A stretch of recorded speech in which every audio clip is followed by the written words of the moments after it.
दोस्तों बहुत हो गया इतिहास के बारे में। इतिहास तो हम बताते रहेंगे, किताबें पढ़ते रहेंगे, लेकिन इसके पहले भी हमें ये सोचना है कि जो हमारा नेतृत्व है, जिसको हमने चुन के दिया, डॉक्टर बाबा साहब आम्बेडकर, जिन्होंने हमारे लिए संविधान बनाया है, क्या यह संविधान की रीत है? इस रीति से सभी लोगों को हक और अधिकार, न्याय मिल पा रहा है? अगर नहीं मिल पा रहा है तो किसकी वजह से, क्यों?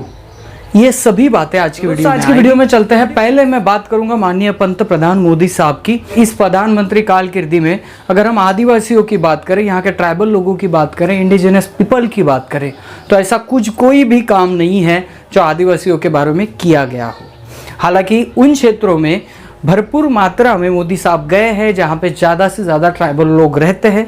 उन्होंने वहाँ पे उनकी भाषा भी उस स्पीड से बोलने की कोशिश की है, लेकिन हमारे आदिवासी लोगों को ये तक समझ में नहीं आया कि आजकल ऐसी कौन सी स्कीम आ रही है, ऐसा कौन सा केंद्रीय सरकार ने बना दिया है जहाँ से आदिवासी फ़ायदा ले सके। बहुत सारे एडवर्टाइजिंग में पैसा के लिए या अन्य कई योजना दिखाई जाती है आदिवासी के लिए। मेरा पहला सवाल है कि आदिवासियों तक वो पहुँचती है?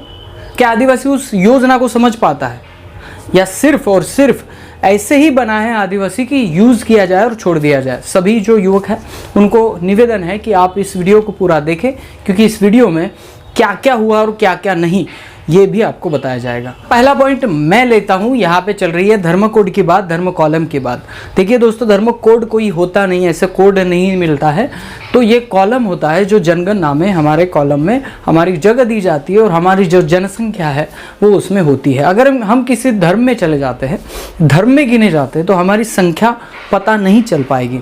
इसलिए ये धर्म कॉलम की मांग चल रही है। तो ये धर्म कॉलम की मांग जब से चल रही है, मेरे ख्याल से बहुत सारे निवेदन पत्र केंद्र सरकार को दिए गए हैं, बहुत सारे आंदोलन यहाँ पे ट्राइबल लोगों के द्वारा किए गए हैं, लेकिन मोदी साहब ने इसके बारे में एक भी बात तक नहीं की। और दोस्तों, यह जो अन्याय हुआ है बाकी धर्मों के साथ नहीं हुआ है, सिर्फ आदिवासियों के साथ हुआ है। क्योंकि आज़ादी के पहले यहाँ पे एक कॉलम था जो अबोरिजिन ट्राइब करके यहाँ पे हमारी जनसंख्या होती थी। आज़ादी के बाद ऐसा क्या हुआ, ऐसा क्या पारित हुआ, ये नेता लोगों ने कभी भी बताया नहीं। और ये जो षड्यंत्र चला, इस षड्यंत्र के तहत आज भी आदिवासियों के लिए जनगणना में कोई भी कॉलम। दोस्तों, मैं बात करूंगा इनके विचारधारा की। अभी मंदिर बनवाना, मस्जिद बनवाना, क्या बनवाना है, ये गवर्नमेंट को पता है, वो उस तरीके से काम कर रही है, लेकिन क्या ज़रूरी है ये भी सोचना ज़रूरी है। यहाँ पे आदिवासियों के धार्मिकता पर सवाल उठ रहे हैं। आदिवासी जिस संस्कृति को लेकर चलता आ रहा था, आदिवासी जिस संस्कृति को लेकर चल रहा है, वो संस्कृति कहीं ना कहीं गायब कर दी जा रही है, और उसके बलबूते दूसरी संस्कृति लाना भी इस गवर्नमेंट का काम चलता दिखाई दे रहा है। लेकिन इस देश में ऐसे 12 से 15 करोड़ आदिवासी भी है जिनकी एक विचारधारा है, जिनकी एक अलग कल्चर है, जिनका कल्चर लोकतंत्र को लोकतंत्रता सिखाता है। समानतावाद का एक बड़ा प्रेरक मार्ग ट्राइबल आदमी लेकर चल रहा है। तो उसके संस्कृति जतन के लिए आपके पास क्या प्रावधान है, आप क्या कर सकते हैं, ये भी यहाँ के किसी मंत्रियों ने हमें बताया। दोस्तों, तीसरी एक महत्वपूर्ण बात है कि जब से आज़ादी हुई तब आज आदिवासी आदमी भी इस आशा से इस गवर्नमेंट की तरफ देखता है कि कभी ना कभी या इस देश का आदमी आदिवासियों की तरफ देखने का नज़रिया बदलेगा। लेकिन आज भी हम देखते हैं कि जैसे कि ट्राइबल और आदिवासी लोगों को दया माया से अभी देखा जाने लगा है सोशल मीडिया पे। क्यों? क्योंकि ये गरीब होते हैं, ये लोगों से दूर होते हैं, इनको कुछ समझ में नहीं आता, मतिमंद होते हैं। ये जो नज़रिया है ना, ये पहले बदल के इनकी कल्चर को देखो, कल्चर को समझो। अगर ये कल्चर ऐसा संभाल सकते हैं और नेचर को अपने साथ रख सकते हैं, तो शायद आने वाली पीढ़ी भी, शहरों में रहने वाली पीढ़ी भी इस कल्चर को सीख कर अपना नेचर बचा पाएगी।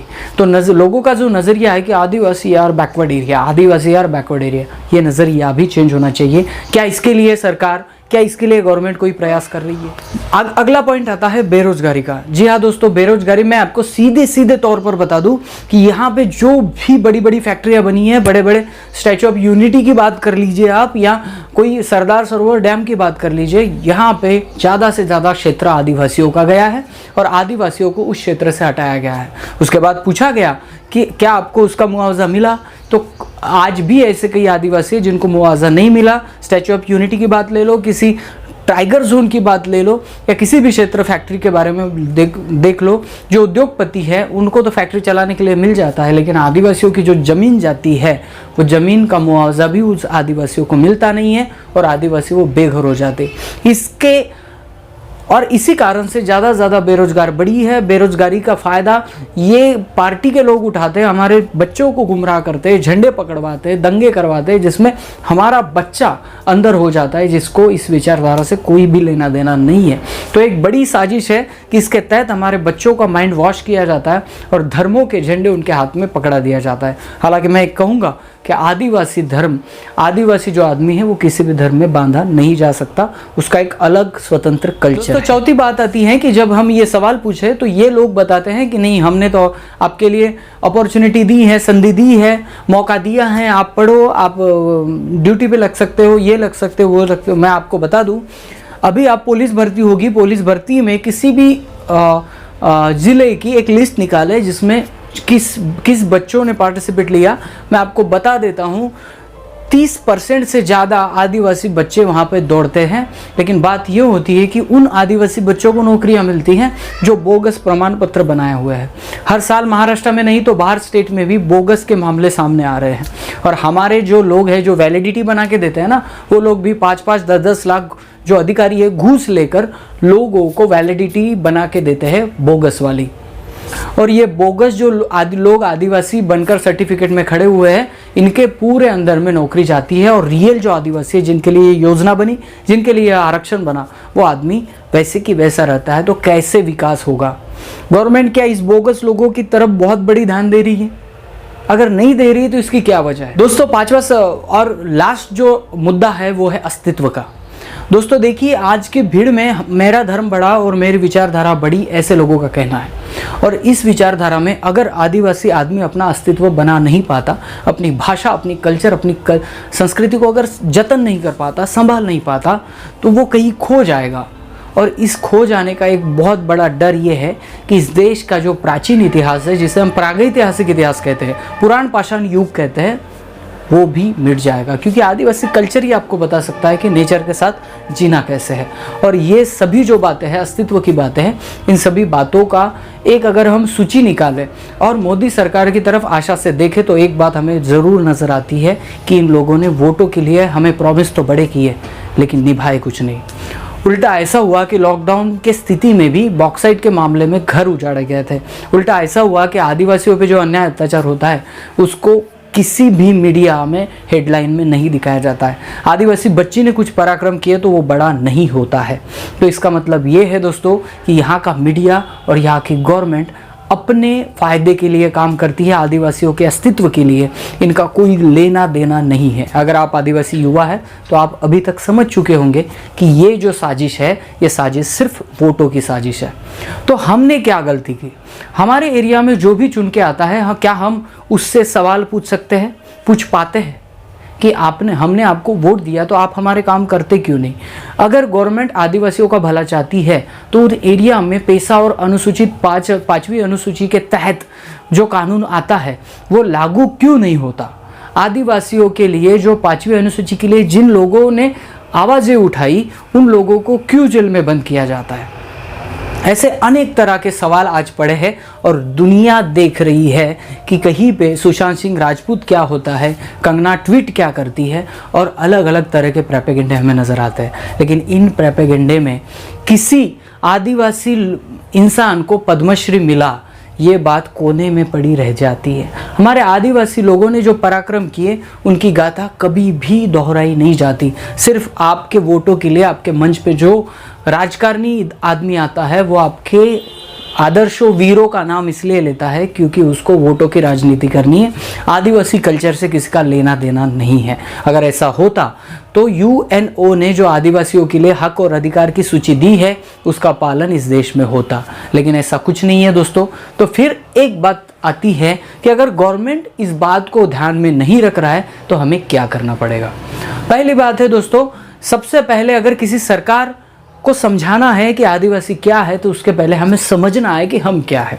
और इसके लिए ये भी समझना है कि ये लोकतंत्र चलता कैसे है, लोकतंत्र के मार्फत हम अपने काम वर्क कैसे कर सकते हैं। राज्य घटना है तो इसको कैसे हम संभाल सकते हैं। अगर ये बातें आपको समझ में आए तो आपको लोकतंत्र को समझना पड़ेगा, सीखना पड़ेगा, कैसी ये लोग नीति अपनाते हैं वो भी करना पड़ेगा। आज का काल ये नहीं है कि एकलव्य के सामने गुरु द्रोणाचार्य गए और गुरु दक्षिणा मांगे और उन्होंने अपना अंगूठा काट के दे दिया। आज अंगूठा काट के देने वाला समय बिल्कुल नहीं है। उसी अंगूठे से जो हमने ज्ञान पाया है उस ज्ञान का प्रदर्शन करना भी बहुत ज़रूरी है। तो सबसे पहले दोस्तों अपने परिवार में जो भी है, कोई भी है, ज़्यादा से ज़्यादा उसको पढ़ाने की कोशिश करें, ज़्यादा से ज़्यादा व्यवहारिक ज्ञान, इतिहास को पढ़ने की कोशिश करें। जब आप इतिहास पढ़ने चले जाओगे आपको कल्चर समझ में आएगा, अपने लोगों की सिस्टम समझ में आएगी, तो हो सकता है आने वाले कुछ दिनों में हमारे युवा आवाज़ भी उठाएंगे। तो सभी को निवेदन है, सभी युवकों को निवेदन है दोस्तों, देखिए आपको गुमराह करने वाले बहुत लोग मिलेंगे जो कहेंगे मैं आपके लिए ये करूँगा वो करूँगा। समझिए, जो आदिवासी कल्चर को डीपली समझ पाता है ना, उसको समझती है इनकी समस्या है। बाकी लोग बाहर से चिल्ला के कुछ नहीं होने वाला। इतिहास में जो हमारे लोग हैं, जो हमारे पुरखाओं ने काम किया है, उसको दास दस्यु पिशाच करके जबरदस्ती इतिहास में डाला गया है और विलेन करके देखा गया है। आज भी आदिवासी इंसान महिषासुर और रावण को पूछता है, लेकिन बाकी समाज महिषासुर और रावण को विलेन मानता है। क्या बात है ऐसी इतिहास की, इस पे भी रिसर्च होना ज़रूरी है। सबसे ज़्यादा जो युवा लोग हैं वो आगे आना चाहिए, उन्होंने इतिहास पढ़ना चाहिए और अपने अपने क्षेत्र में एक एक कदम उठाना चाहिए। अगर सरकार पे डिपेंड रहोगे तो सरकार ने पहले ही आपको कह दिया है कि आत्मनिर्भर बनना है। तो एक बात ज़रूर ध्यान में रखिए, खुद के भरोसे समाज को हम कैसे एक नई दिशा दिला सकेंगे इसके बारे में सोचना है और समाज को सच्चाई की राह पर ले जाना है। यही हमारा एक मैसेज है।